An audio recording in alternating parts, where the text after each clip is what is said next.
সাবেক আইজিপি বেনজিরের বিশাল অঙ্কের কর ফাঁকির প্রমাণ পেয়েছে এনবিআরের সেন্ট্রাল ইন্টেলিজেন্স সেল সিআইসি। তদন্ত শেষে আইন অনুযায়ী ব্যবস্থা নেওয়া হবে বলে জানিয়েছেন সিআইসির উপপরিচালক শাহ মোহাম্মদ ফজলে এলাহি। মঙ্গলবার বেনজির আহমেদের গোপালগঞ্জের সাভানা রিসোর্টে অভিযান শেষে সাংবাদিকদের তিনি আরও জানান, তার সম্পদের সঙ্গে আয়কর বিবরণীর কোনো মিলই নেই। গোপালগঞ্জের শাহপুর ইউনিয়নে ৬১২ একর জমির উপর নির্মিত Savanna eco resort and natural park, ১৪টি কটেজ ও ২০টি পুকুর নিয়ে অজপাড়া গায়ে গড়ে উঠেছে এই বিশাল রিসোর্ট। পুলিশ বিভাগে চাকরি করে এমন অনেক সম্পদের পাহাড় গড়েছেন সাবেক আইজিপি বেনজির আহমেদ। অভিযোগ আছে, বিপুল সম্পদের মালিক হলেও বেনজির ও তার পরিবারের সদস্যদের আয়কর নথিতে অনেকটা লুকানো হয়েছে। বছরের পর বছর কর ফাঁকি দিয়েছেন সরকারকে। আর এই সত্যতা খতিয়ে দেখতেই গোপালগঞ্জের সাভানা রিসোর্টে অভিযান চালায় এনবিআরের গোয়েন্দা সেল। ৪ ঘন্টার বেশি সময় অভিযান শেষে সিআইসি জানায়, বেনজিরের বিরুদ্ধে কর ফাঁকির সুনির্দিষ্ট প্রমাণ মিলেছে। আয়কর আইনে তার বিরুদ্ধে ব্যবস্থা নেওয়া হবে।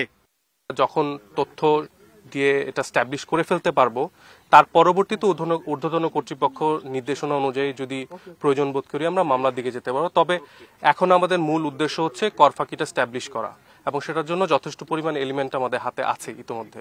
ক্ষমতার অপব্যবহারের মাধ্যমে স্থানীয় বাসিন্দাদের ধানের জমি দখল করে বেনজির আহমেদ গড়ে তুলেছেন বিলাসবহুল এ সাভানা রিসোর্ট। সুনির্দিষ্টভাবে কেউ অভিযোগ দায়ের করলে তা খতিয়ে দেখা হবে বলেও জানান সিআইসি কর্মকর্তারা। এই বিষয়টা নিয়ে আমরা যাচাই করছি না এখনো। যদি কেউ আমাদের সামনে আসেন তাহলে সেই বিষয়টা আমরা তৎক্ষণাৎ যাচাই করব। অভিযোগ নিয়ে আসলে আপনারা তখন জি। ক্ষমতার দাপটে মানুষের ধানের জমি দখল করে বেনজির আহমেদ গড়ে তুলেছেন এই বিলাসবহুল সাভানা রিসোর্ট, যার পুরোটাই তৈরি হয়েছে তার অবৈধ আয়ে। তৌহিদ রানা, ইন্ডিপেন্ডেন্ট নিউজ, গোপালগঞ্জ। নিম্নবিত্ত মানুষের জন্য ট্রাকে কম দামে বিক্রির জন্য বিশেষ ওএমএস কার্যক্রম আপাতত বন্ধ করার সিদ্ধান্ত নিয়েছে সরকার। সচিবালয়ে ক্রয় সংক্রান্ত উপদেষ্টা কমিটির বৈঠকে এ সিদ্ধান্ত হয়েছে বলে জানিয়েছেন অর্থ উপদেষ্টা। তবে কার্ডের মাধ্যমে সাশ্রয়ী মূল্যে দেয়া সাধারণ ওএমএস কার্যক্রম চলবে বলে জানান তিনি। এই ওএমএস কার্যক্রমের সুবিধাভোগী ছিল প্রায় ৮ লাখ মানুষ। অর্থ উপদেষ্টা বলেন, গত ডিসেম্বর পর্যন্ত বিশেষ ওএমএসের সময়সীমা ছিল, সেটি আর বাড়ানোর সিদ্ধান্ত হয়নি। কারণ সবজি সহ কিছু পণ্য এত কম মূল্যে দেয়া হতো যা আর দেয়া যায় না।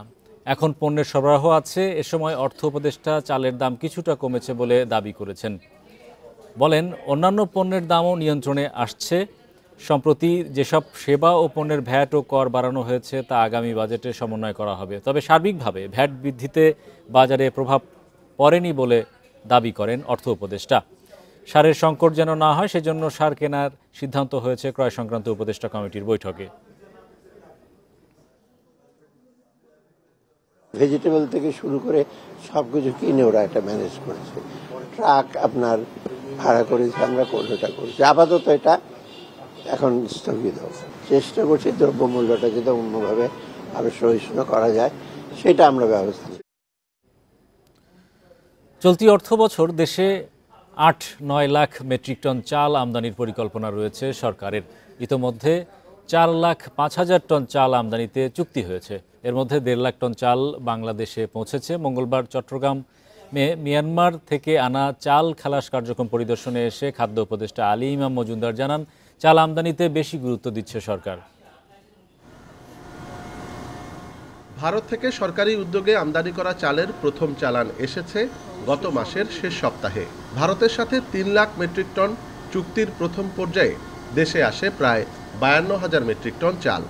এছাড়া মিয়ানমারের সাথে চুক্তি হয়েছে 1 লাখ মেট্রিক টনের। এর মধ্যে প্রায় 22,000 মেট্রিক টন দেশে আসে চলতি মাসের 17 তারিখ। এর বাইরে ভিয়েতনাম ও পাকিস্তানের কাছ থেকেও চাল আনতে চুক্তির উদ্যোগ চূড়ান্ত পর্যায়ে রয়েছে।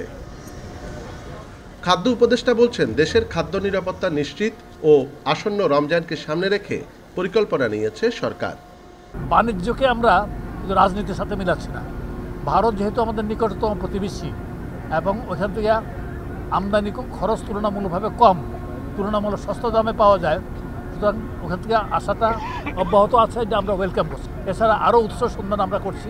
পাকিস্তান থেকে আমরা 50,000 মেট্রিক টন চাল আমদানির ব্যবস্থা করেছি। আমদানির কারণে মোটা চালের দাম কেজিতে 3 থেকে 5 টাকা পর্যন্ত কমেছে বলে দাবি খাদ্য উপদেষ্টার। 3 থেকে 5 টাকা পর্যন্ত কমছে, এবং বিশেষ করে মোটা চালের আর কি। আমরা আশা করছি যে আমরা আরও আনতে থাকবো এবং সেটা বাড়ার সুযোগ আর থাকবে না, বরং ক্রমান্বয়ে কমবে। আন্তর্জাতিক দরপত্রের মাধ্যমে এসব চাল সংগ্রহ করেছে খাদ্য মন্ত্রণালয়। চাল আমদানি ও খালাসে যাতে কোনো সংকট তৈরি না হয় সেজন্য নেওয়া হয়েছে বিশেষ ব্যবস্থা। 6টা চুক্তি হয়েছে 3 লক্ষ টন, সবগুলোই কিন্তু ভারত থেকে আসবে। মায়ানমার থেকে আসতে 1 লক্ষ টন প্লাস 5,000 হয়ে 1,05,000 টন মায়ানমার থেকে আসছে। ভারত থেকে প্রথম লটের পুরোটাই ছিল সিদ্ধ চাল, তবে মিয়ানমার থেকে আসা 22,000 মেট্রিক টন আতপ চাল। অনুপম শীল, ইন্ডিপেন্ডেন্ট নিউজ, চট্টগ্রাম। ডলার সাশ্রয় ও পণ্য সরবরাহ ব্যবস্থা স্বাভাবিক রাখতে শিল্পের কাঁচামাল এবং কৃষি উপকরণের আমদানি মূল্য পরিশোধের সময় বাড়িয়ে 1 বছর করেছে বাংলাদেশ ব্যাংক। সোমবার এ সংক্রান্ত প্রজ্ঞাপন জারি করা হয়েছে। প্রজ্ঞাপনে বলা হয়, ব্যাক টু ব্যাক আমদানি, কৃষি উপকরণ ও রাসায়নিক সার আমদানি সহ শিল্পের কাঁচামাল সাপ্লায়ার্স ও বায়ার্স ক্রেডিটের আওতায় আমদানির ক্ষেত্রে বিলম্ব মূল্য পরিশোধ সীমা 180 দিন থেকে বাড়িয়ে 360 দিনে উন্নীত করা হয়েছে। এর ফলে চলমান ডলার সংকটে বৈদেশিক মুদ্রা সাশ্রয়ে সুযোগ দিল কেন্দ্রীয় ব্যাংক। এ সুযোগ আগামী ডিসেম্বর পর্যন্ত বহাল রাখা হবে, তবে রপ্তানি উন্নয়ন তহবিলের ঋণের আওতায় আমদানির ক্ষেত্রে এই সুবিধা প্রযোজ্য হবে না বলে সার্কুলারে বলা হয়েছে।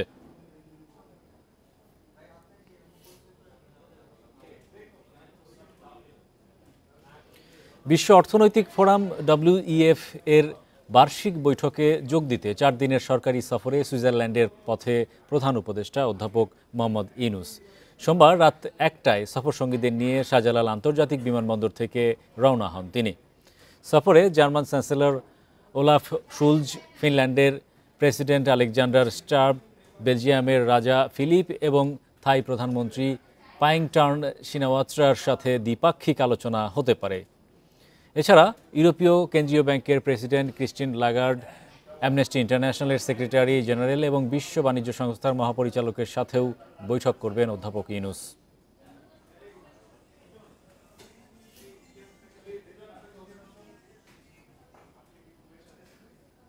সপ্তাহের তৃতীয় কার্যদিবসে সূচক বেড়েছে দেশের 2 শেয়ার বাজারেই। ঢাকা স্টক এক্সচেঞ্জের প্রধান সূচক বেড়েছে 6.78 পয়েন্ট। এ সময় লেনদেন বেড়েছে 72 কোটি টাকার বেশি। একই সাথে লেনদেন বেড়েছে। অন্যদিকে চট্টগ্রাম স্টক এক্সচেঞ্জের সার্বিক সূচক বেড়েছে 61.57 পয়েন্ট। মঙ্গলবার ইতিবাচক অবস্থানে থেকে লেনদেন শুরু হয় ঢাকার শেয়ার বাজারে। বেলা বাড়ার সঙ্গে সঙ্গে বাড়তে থাকে সূচকও। দিন শেষে ডিএসএক্স সূচক 6.78 পয়েন্ট বেড়ে অবস্থান করছে 5,202 পয়েন্টে। সূচকের সঙ্গে ডিএসইতে বেড়েছে লেনদেনও। আজ মোট লেনদেন হয় 499 কোটি টাকা। আগের দিনের চেয়ে লেনদেন বেড়েছে 72 কোটি 22 লাখ টাকা। হাত বদলে অংশ নেওয়া 401টি কোম্পানি ও মিউচুয়াল ফান্ডের মধ্যে দর বেড়েছে 165টির, কমেছে 156টির, অপরিবর্তিত রয়েছে 80টি প্রতিষ্ঠানের শেয়ারের দর। সবচেয়ে বেশি লেনদেন হওয়া প্রতিষ্ঠানের তালিকায় প্রথম ওরিয়েন্ট ইনফিউশন, দ্বিতীয় এডিএন টেলিকম, তৃতীয় অবস্থানে ফার ইস্ট নিটিং। শতাংশের দিক থেকে দরবৃদ্ধি তালিকায় প্রথম বেস্ট হোল্ডিংস, দ্বিতীয় ইফাদাটস, তৃতীয় অবস্থানে কপারটেক ইন্ডাস্ট্রিজ। অন্যদিকে চট্টগ্রাম স্টক এক্সচেঞ্জে সার্বিক সূচক 61.57 পয়েন্ট বেড়ে অবস্থান করছে 14,511 পয়েন্টে। লেনদেন 4 কোটি 55 লাখ টাকার শেয়ার। ইফাতারা, independent news. এই ছিল আজকের অর্থনীতি সারাদিনে। ইন্ডিপেন্ডেন্ট টেলিভিশনের সব খবর জানতে চোখ রাখুন ফেসবুক, ইউটিউব এবং এক্সে। আমন্ত্রণ আমাদের পরের আয়োজনে।